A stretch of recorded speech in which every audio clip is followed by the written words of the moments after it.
Questions for Coach? Chris, you've seen this team behind closed doors at practices and that other scrimmage. Have you seen this kind of explosion, offensive explosion they had at times in practices? Yes. Yeah, we got a lot of veteran guys. We got a three-point shooting team. We're a post-up team. So, yeah, we've had some moments in practice. I think I tell the guys all the time, like, we'll have some special segments, some special moments, maybe some special games offensively. But our fate will be on the defensive end, no different than anybody else in college basketball. So today, offensively, the basket got big for us early. We had a low turnover game. I think to have felt like about 8 or 9 turnovers out there was all. Some of those are just mistakes that we can clean up. And then we forced a lot of turnovers. So I think there was several games within the game. One of those was the turnover game. We forced some turnovers, and we took care of the ball for the most part.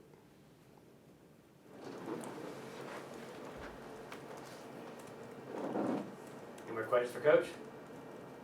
When you were evaluating Dula and these new guys, what were you hoping to see today? What kind of boxes were you wanting to check when you go back and look at film?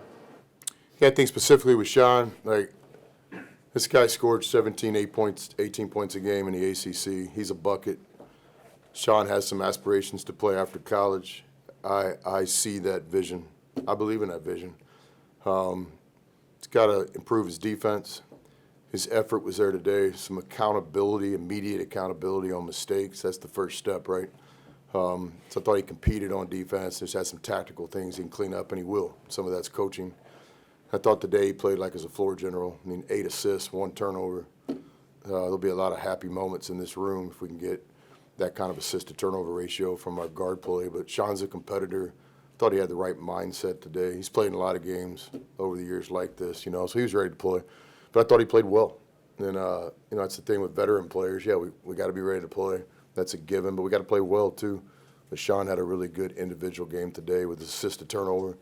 And I think defensively there's some great learning opportunities with this game film that we'll study today and tomorrow.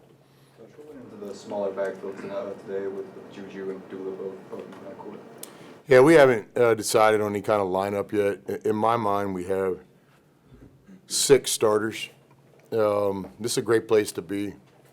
And one of my vivid memories of spending time with Coach Knight is he was telling the story, about Havlicek was probably the best player in the NBA several seasons in his career, and he was a 6th man a lot. And when I asked Coach Auerbach about it, Coach Knight had a relationship with all those people. And I think he was college teammates and roommates with Havlicek, and then had a great relationship with Coach Auerbach. And his deal was, your best player should come off the bench. You got a special team. So we've always looked at our teams in terms of 6 starters, and there'll be a role for the guy we coming off. It's a really, really important job for us. So today, no rhyme or reason in that. We've got the ability. You guys see it. We can play with guard play.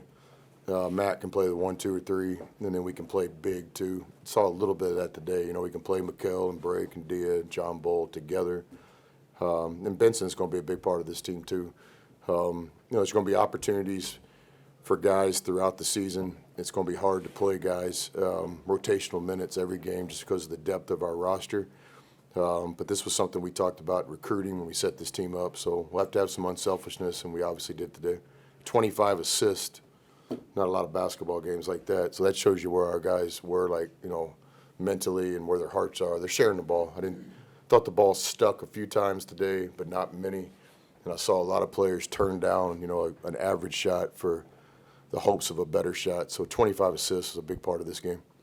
Brad was talking about how he wanted his team to play an older team. It was complimentary of your team. In today's college basketball with the portal and all that, how much of an advantage can it be to have a mature veteran team? Yeah, it can be. There's no guarantee. If there was a guarantee, then I'd be out the retirement homes trying to find an ex-military guy that's got college eligibility. But you guys know that. You go to the military, your clock doesn't start. We've had some great players in junior college and D2 days, 26-year-old freshmen. But I do believe there's a relationship between winning and experience. So that's a big part of our DNA. You look at any team in the country and you can kind of see, if you're a basketball person, what their setup would be. This team could be really good if. This team could be really good if. And it's not too hard to understand what Brad's doing at Illinois. special talent, some NBA draft picks out there. And, but with our team, there's no denying when you look at it on paper, 10 seniors, 7 or 8 of them in the rotation. I mean, we're an older team, so they're not going to give us points on the scoreboard before the game starts just because we're older. But if these guys continue to buy in, commit to each other, share the ball, and then defensively, we just got to get better. Today, forcing turnovers, that's good. We got multiple stops several times. We call it kill, 3 stops in a row, and we had the target number for that. We had some deflections all the way till the end where Benson blocks the shot. So we did some good things defensively. Giving up double-digit offensive rebounds is just unacceptable. It's a problem. And so we'll get back in the film room, try to fix that. But I think we gave Illinois 14, 15 offensive rebounds from where I was sitting, and that's too many. Any more questions for Coach? Last thing, really appreciate you guys getting the information to our fan base, and can't thank you enough. So opening night, Monday is 7:30 tip. Student sections free with their student ID. Really encouraging our season ticket holders to come. If season ticket holders cannot come to the game for whatever reason, family, kids, grandkids, I get it. All sorts of ways that our season ticket holders can get people in their seats. Starts with them just asking somebody to sit in their seats. That's number one. But number two, there's ways to go to Ole Miss Tix.com, and they can return the tickets. They can sell the tickets back. So, but I appreciate that. Second game, obviously Friday. We got an early tip on that second game, 6 o'clock, because TV picked it up. The football team plays Georgia the next day, so hoping everybody can come to the game before they go to the square. Third game is TADPAD game. The big deal there, if you guys don't mind pushing it a little bit, is it's not a part of the season ticket package, so everybody needs to buy a ticket. There's only a few left. And our students, if they come to the first game, opening night Friday, if they come to the first 2 games, they'll get like a wooden nickel. If they get this wooden nickel, then they got priority access to get in the TADPAD game. We're honoring Bob Wetlick at that TADPAD game, so that's game number 3. I appreciate you guys helping us get the word out on everything we're doing. All right, thank you.